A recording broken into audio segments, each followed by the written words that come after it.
Hai, perkenalkan nama saya Siva. Baik, di sini saya akan menjelaskan materi dari mata kuliah Etika Bisnis yang akan dijelaskan per bab dari bab 1 sampai bab 6. Jadi simak baik-baik ya videonya dan berikut ini penjelasannya. Baik, di sini saya akan membahas bab 1 mengenai pendahuluan etika bisnis. Etika bisnis adalah bidang studi yang berfokus pada prinsip-prinsip moral dan nilai-nilai yang terkait dengan praktik bisnis. Perkembangan etika bisnis di dunia dan Indonesia telah banyak mengalami banyak perubahan seiring dengan perkembangan zaman dan perubahan sosial yang terjadi. Kemudian, di dalam etika bisnis terdapat perilaku yang tidak etis. Nah, perilaku tidak etis ini merujuk pada tindakan atau praktek bisnis yang tidak sesuai dengan standar moral atau nilai-nilai yang diterima secara umum dalam masyarakat atau industri tertentu. Beberapa contoh perilaku etika tidak etis dalam etika bisnis antara lain korupsi, diskriminasi, pelecehan seksual, dan lain sebagainya. Nah, dalam kesimpulannya, etika bisnis adalah seperangkat nilai dan prinsip yang mengatur perilaku bisnis dan profesional dalam memenuhi tanggung jawab mereka terhadap masyarakat, lingkungan, dan pemangku kepentingan lainnya. Bab 2 membahas tentang teori-teori dalam etika bisnis. Teori etika menyediakan kerangka yang dapat digunakan untuk memastikan benar tidaknya keputusan moral. Terdapat 4 bagian teori dalam etika bisnis, yaitu yang pertama, teori utilitarisme yang menyatakan bahwa suatu tindakan dianggap baik bila tindakan itu meningkatkan derajat manusia. Yang kedua, teori deontologi. Teori ini memiliki keyakinan bahwa sesuatu yang baik berakar dari keberhasilan manusia dalam mengerjakan tugas atau kewajibannya. Teori ini terbagi lagi menjadi 3 macam, yaitu yang pertama, rational monims. Nah, teori ini meyakini bahwa suatu tindakan dianggap bermoral jika dilakukan dengan rasa tanggung jawab. Dan yang kedua, tradisional deontologi. Nah, teori ini memiliki dasar religi yang kuat, yaitu meyakini Tuhan dan kesucian hidup.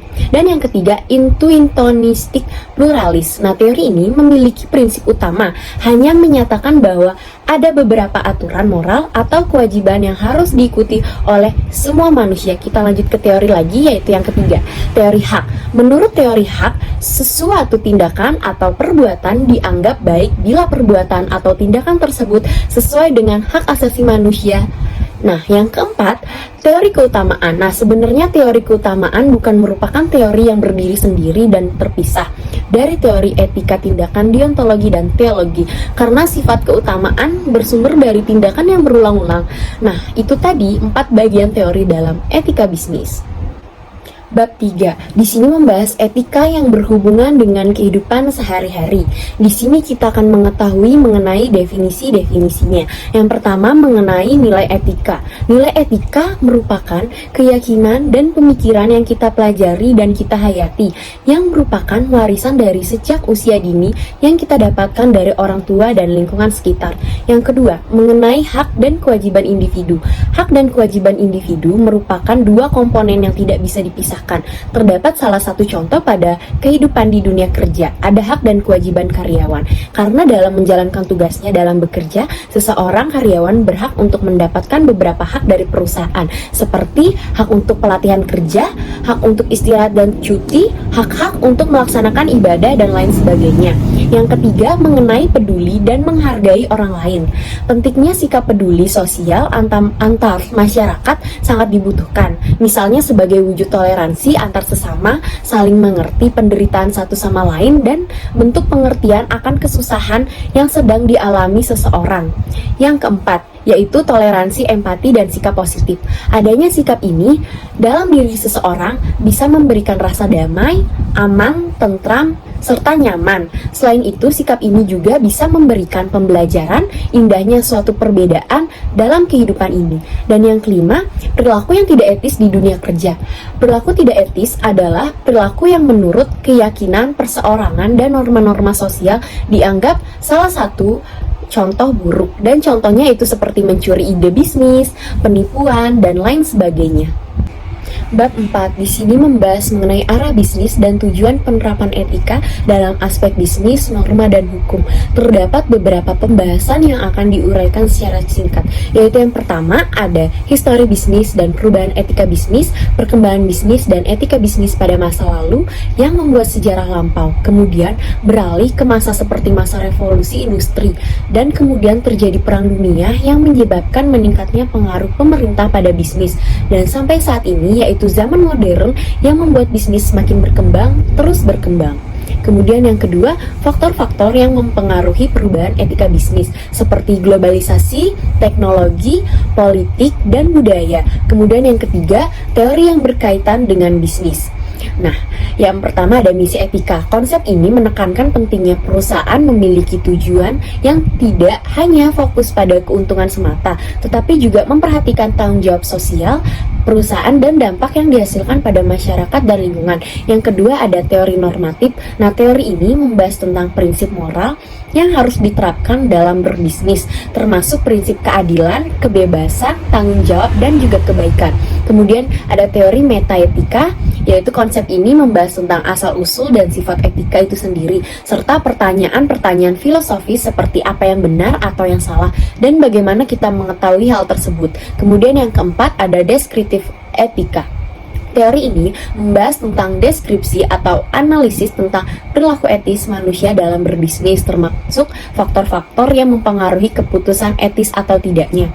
Kemudian yang kelima, tanggung jawab sosial perusahaan. Konsep ini membahas tentang tanggung jawab perusahaan untuk memperhatikan dampak sosial dan lingkungan dari kegiatan bisnis mereka. Dan yang keenam, keberlanjutan. Konsep ini menekankan pentingnya perusahaan untuk mempertimbangkan dampak jangka panjang dari kegiatan bisnis mereka. Bab 5 di sini membahas tentang etika bisnis internasional, yaitu pengetahuan tentang tata cara ideal, pengaturan dan pengelolaan bisnis yang memperhatikan norma dan moralitas yang berlaku secara universal dan secara ekonomi atau sosial, dan penerapan norma-norma dan moralitas ini menunjang maksud dan tujuan dari kegiatan bisnis. Nah, pentingnya etika bisnis internasional perspektif makro bagi perusahaan multinasional yaitu yang pertama, menghindari konflik dengan karyawan akibat perbedaan budaya. Yang kedua, mengurangi kecurangan-kecurangan yang dilakukan oleh pihak perusahaan asing. Nah, kemudian terdapat masalah dumping pada bisnis internasional. Dumping ini adalah menjual produk dalam kuantitas besar di suatu negara lain dengan harga di bawah harga pasar, dan kadang-kadang malah di bawah biaya produksi. Motif dibalik terjadinya transaksi dumping sangat banyak. Nah, dumping ini dianggap tidak etis karena melanggar etika pasar bebas. Kemudian dengan adanya hal tersebut muncullah whistleblowing. Apa itu whistleblowing? Whistleblowing adalah tindakan suatu badan swasta atau publik yang mengeluarkan informasi untuk mengungkap kasus korupsi berbahaya kepada publik.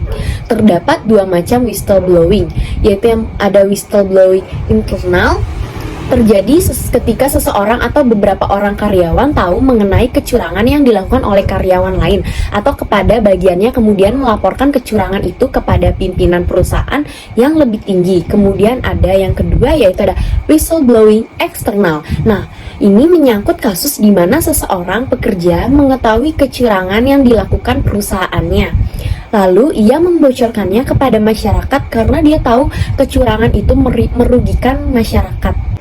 Dan yang terakhir yaitu bab 6, yaitu membahas mengenai sumber-sumber dan nilai pada perilaku etika. Etika bisnis sangat dibutuhkan oleh semua pengusaha baru maupun pengusaha yang sudah lama terjun di dunia bisnis, dengan tujuan bagi pengusaha adalah untuk mendorong kesadaran moral dan memberikan batasan-batasan bagi para pengusaha atau pelaku bisnis untuk menjalankan good business dan tidak melakukan monkey business atau dirty business. Hal tersebut dapat merugikan banyak pihak terkait. Dengan demikian, para pelaku bisnis memiliki aturan yang dapat mengarahkan mereka dalam mewujudkan citra dan manajemen bisnis yang baik, sehingga dapat diikuti oleh semua orang yang mempercayai bahwa bisnis tersebut memiliki etika yang baik. Selain itu juga dapat juga menghindari citra buruk seperti penipuan serta cara kotor dan licik. Bisnis yang memiliki etika baik biasanya tidak akan pernah merugikan bisnis lain, tidak melanggar aturan hukum, dan tidak membuat suasana yang tidak kondusif pada pesaing bisnisnya. Baik, itu saja pemaparan materi dari saya. Terima kasih. Sampai jumpa.